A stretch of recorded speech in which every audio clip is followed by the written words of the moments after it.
Kailangan ko nang magmadali. Pauwi na ang asawa ko galing sa trabaho. Oh, si Scarlett ba iyon at ang nanay niya? Hey, Sandra, how are you? Dear. Hi, there, Emily. Kumusta na? Kumusta na si Robert at si Ray? Mabuti naman sila. Oh, hello, Tita Sandra. Hello there, Scarlett. Mukhang masaya ka yata. Oo, Tita, dahil natanggap ako sa trabaho. That's right. Proud ako sa'yo, sweetheart. Yung anak mo, may trabaho na ba si Ray? Wala pa, Emily. Well, sabihin mo sa anak mo na huwag siyang tamad. At maghanap siya ng trabaho. Tingnan mo si Scarlett ko. Matalino at madiskarte. Sige, nagmamadali ako. Nice talking to you, Emily at Scarlett. Kaawa-awang babae. Ray, hanggang kailan ka magiging ganito? Anong ibig mong sabihin, Mom? Wala ka bang plano na maghanap ng trabaho? Mom, alam ko. Gusto ko muna magpahinga kahit isang buwan lang. Napagod kasi ako sa mga research at mga training namin sa college.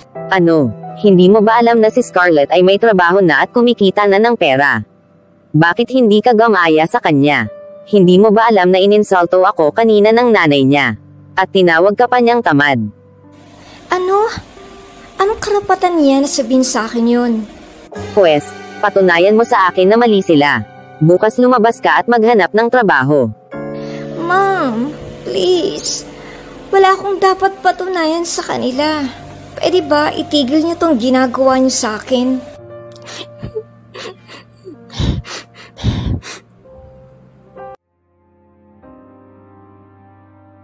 Miss Ray Smith, I am impressed by your credentials, but we are looking for someone who have experience in web development and website content writing for our magazine. Miss Carla, I know that I'm fresh out of college and I don't have experience, but if you give me a chance, you will not regret it. I am teachable, competent, and I am willing to learn under your supervision. During my on-the-job training, Mr. Webb, the CEO of Locomotive Company in Canada, trained me how to create and lay out logo and brands for web developer companies. In addition, I attended seminars and conferences and received certificates on web development program and content creation. Well, Miss Smith, I don't have a problem with that. I will discuss this with my superiors and I will call you back. Thank you very much, Miss Carla. And I assure you that if you hire me, you won't regret it.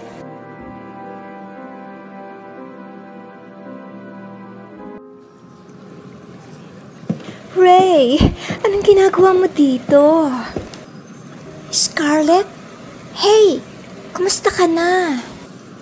Oh, I'm good. Kararating ko lang. Galing sa trabaho. Ikaw, anong ginagawa mo dito? Pauwi na ako. May interview ako kanina. Sana matanggap ako sa trabaho. Ha? Sana nga ano? Anong klase bang trabahong ina-applyan mo? Web developer or content writer sa magazine at social media? Oh yeah, naalala ko. Ang galing mo nga sa paggawa niyan. Tsaka magaling kang sumulat, content creator ka nga. Huwag kang mag-alala, friend. Tutulungan kita maghanap ng trabaho. Thanks, Scarlett.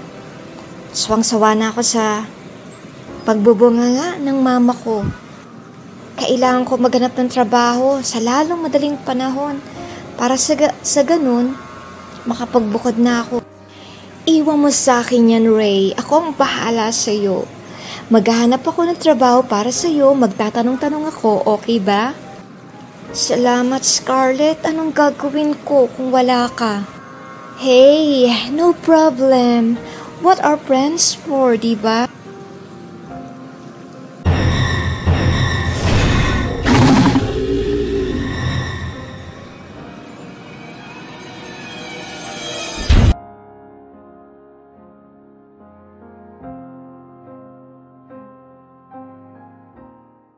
Mom, si Scarlett ba yun? Saan?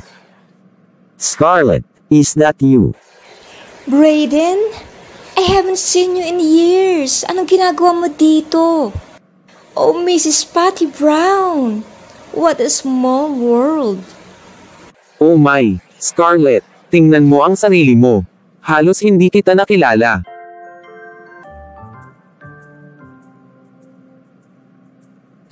Oh, na-miss kita, Mama Patty.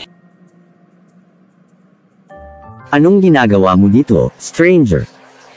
Ito, tumitingin-tingin lang na mga bagong damit para sa trabaho ko. Alam mo na, kailangang mapahanga kong aking boss, di ba? Good for you, Scar.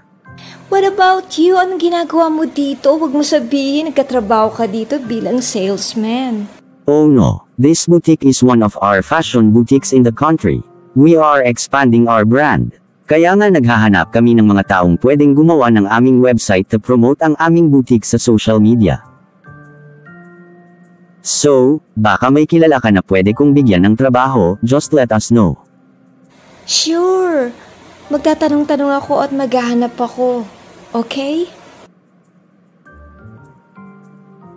Well, I have to go now, Brayden and Mama Patty. Nice talking to you. Bye, sweetie. Bakit ko naman tutulungan si Ray na makahanap ng trabaho? Ano siya, sinuswerte?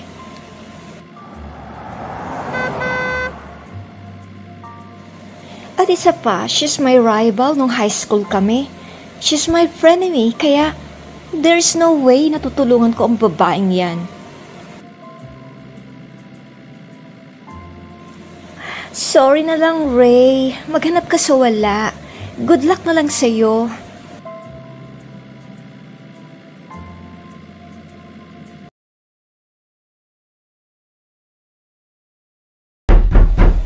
Pasok. Tinawagan ka na ba ng inaplayan mo? Hindi pa, Ma'am. Bukas lumabas ka ulit at maghanap ng trabaho. Hindi pwedeng nakaupo ka lang dito buong maghapon na wala kang ginagawa. Ma'am, ginagawa ko naman yung makakaya ko eh. Tantanan mo naman ako. Tantanan kita. Wala kang alam na hindi na tayo makakabayad sa bahay natin. Ma'am, alam ko naman yun. Pakiusap ko naman, nabigyan niyo naman ako ng panahon. At nangangako naman ako na kapag naging matagumpay ako, hindi ko kayo pababayaan ni Dad. Sana naging katulad ka ni Scarlett na agresibo at matalino para maipagmalaki ka rin namin. Ma'am, please, hindi ako si Scarlett, okay? Huwag mo naman ako ikumpara sa kanya.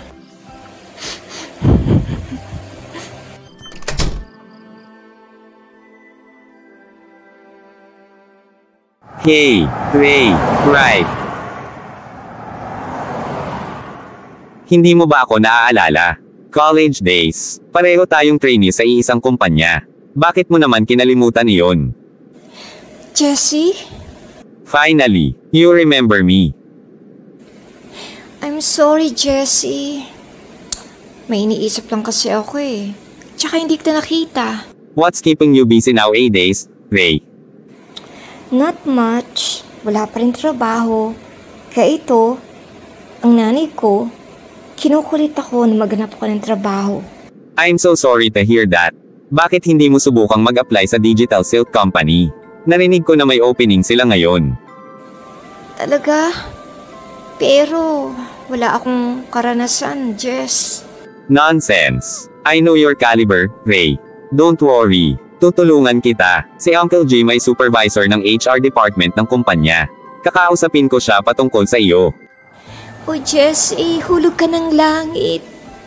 Wala kang alam kung anong pinagdaraanan ko ngayon. No problem, Ray. Gagawin mo rin naman ito sa akin. At alam ko na meron kang kakayahan at talento. Hindi ko to makakalimutan, Jessie. May utang ako sa iyo. Okay. Huwag kang mag-alala, Ray. I will let you know. Okay. Bye, Ray.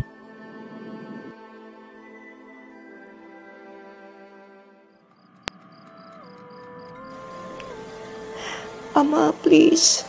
kausapin mo si Mommy. Pakita mo sa kanya na ginagawa ko naman ang the best ko eh. Ang lahat ng kakayahan ko para makapaghanap ng trabaho.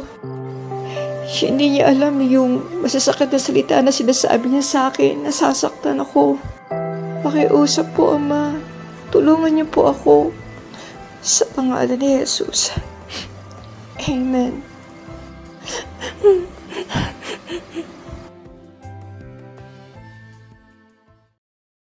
Nice meeting you, Ray. Good morning, Mr. Jim. Kinagagal ako kayong makilala. Drop the formality. Jim na lang ang itawag mo sa akin. Okay, Jim. I've heard a lot of good things about you, Ray. Our company is looking for people like you. Ibig bang sabihin, tanggap na ako? The position is yours, Ray. Ikaw ang mamamahala sa web developer trainees. You will also teach them how to brand new logos and train them how to create advanced layout for our company's website. Oh, Mr. Jim, thank you. Hindi kayo magsisisi. Gagawin ko yung the best ko para sa kumpanyang ito. Jim. Oo nga pala. Thank you, Jim. I want you to start tomorrow and I will introduce you to the web development team. Thanks, Jim. Okay, Ray. See you tomorrow at 8 a.m. Lord, maraming salamat.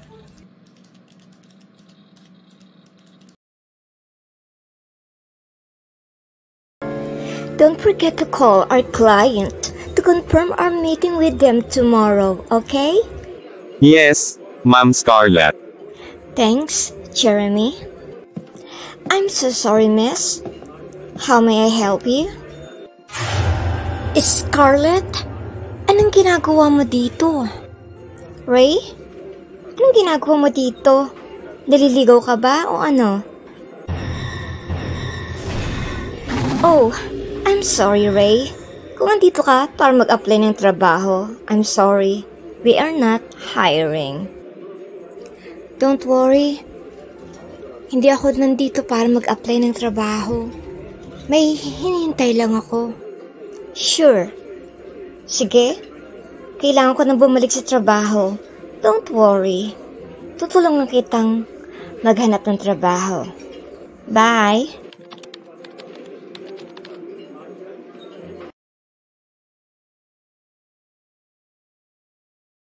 Oh, there you are, Ray. Ready ka na? Yes. Ready na ako, Jim. This way.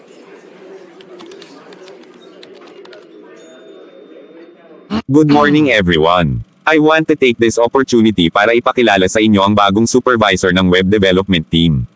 She will be in charge of all your training.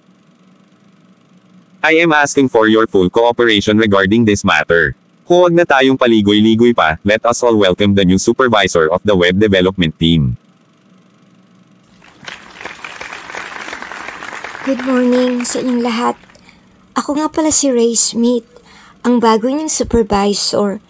I'm looking forward na makatrabaho kayong lahat. Hindi ko maintindihan, ano? Paano ka naman naging supervisor ng web development team ng company namin? Well, kasi marami akong mga taong kakilala sa matataas na lugar. Like who? Unang-una ang Diyos. At ipagpaumanhin mo. Ayan lang masasabi ko sa iyo, Scarlett.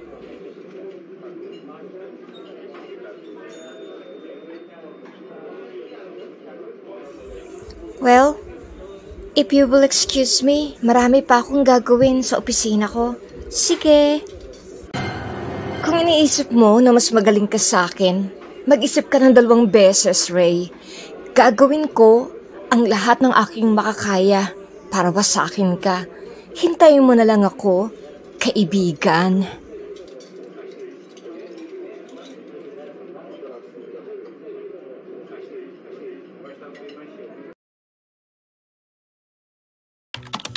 Ha? Oh my. Pasado 8:00 na pala ng gabi. Napapagod na ako at nagugutom. Hinto na nga ako para makauwi na.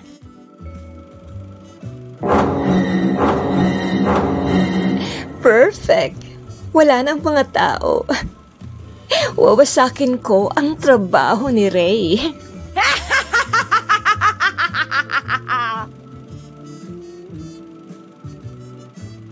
Tignan natin kung gaano kakagaling, Ray.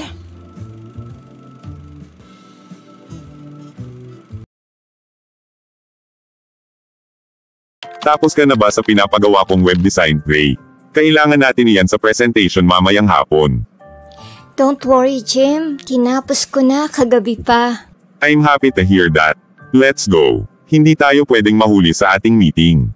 Ikaw na ang bahala sa mga trainees habang wala kami, Scarlett. Sure, boss.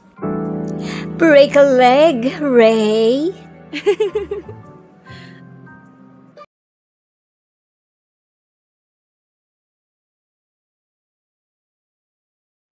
Yes, I'm so happy. Thank you everyone for allowing us to cater for your needs. Let me present to you the new branding for your company logo.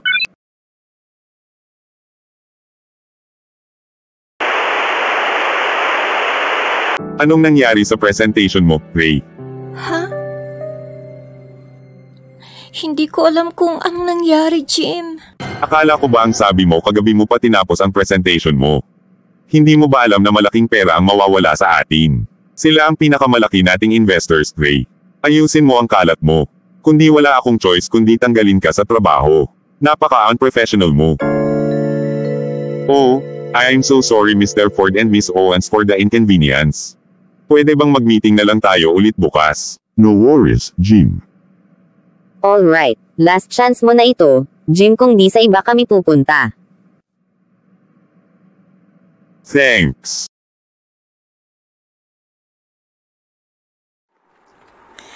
Hindi ko na talaga alam ang gagawin ko, Jessie. Pinaghirapan kong trabaho ngayon. Nagtrabaho ako hanggang alas 8 ng gabi para lang maayos ang presentation na yun. Sa tingin ko ay may sumasabotahe sa trabaho mo, Ray. Ha? Sino? Dadaan ako sa bahay ni Uncle Jim at ipapaalam ko sa kanya ang patungkol sa ating plano. Huli na, Jessie.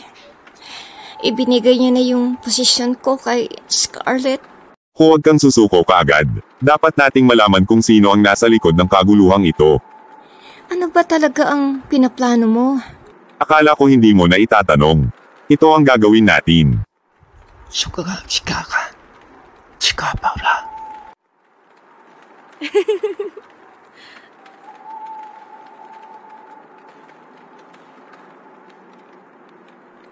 Ang talino!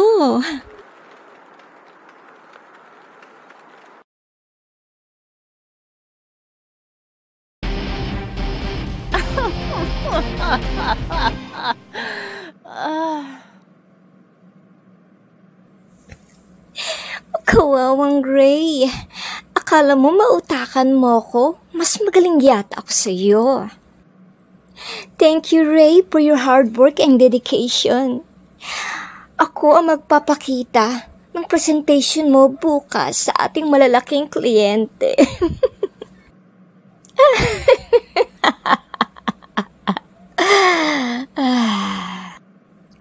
Ang salbahe mo naman, Scarlett kay Ray.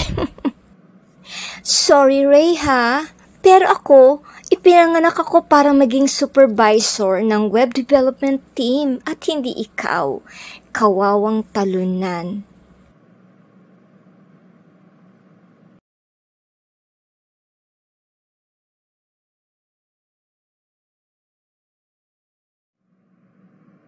Welcome everybody. We are happy to announce that today, our new supervisor will going to show you her new idea for the new brand and logo for your company. Let's call on Scarlett. Show them what you've got, Scarlett. Don't worry, boss. Pagkatapos ng presentation ko, pipirma na sila ng ating kontrata. Ladies and gentlemen, let me present to you my proposal for the new branding and logo for Prada.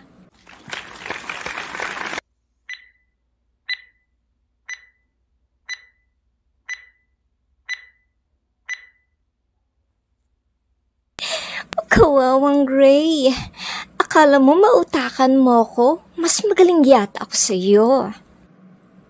Thank you, Ray, for your hard work and dedication. Ako ang magpapakita ng presentation mo bukas sa ating malalaking kliyente.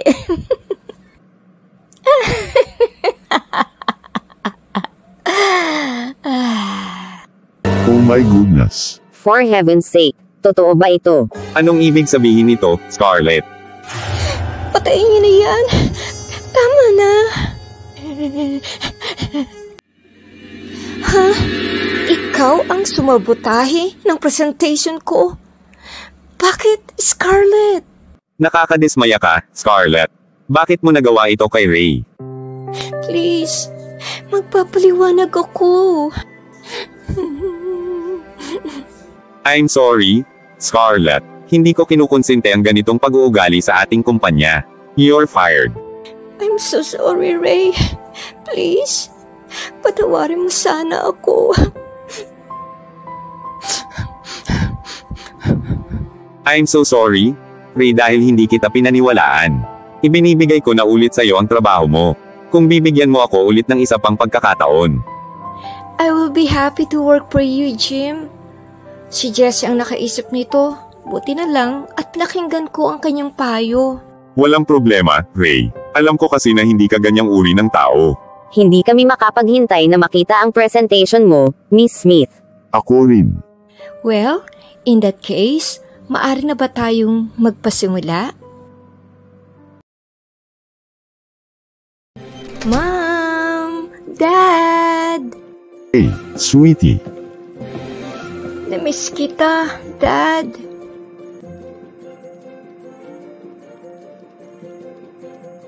I missed you, sweetheart. Patawarin mo sana ako anak sa masamang trato ko sa'yo. Mom, let's forget about it. I love you. I love you, sweetheart.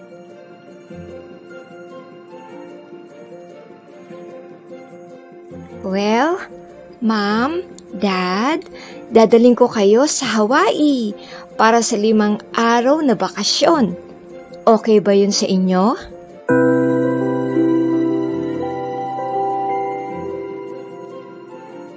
Thank you, Lord, sa lahat ng mga pagpapala mo sa amin. Ano pa ang hinihintay nyo? Mag-impake na tayo.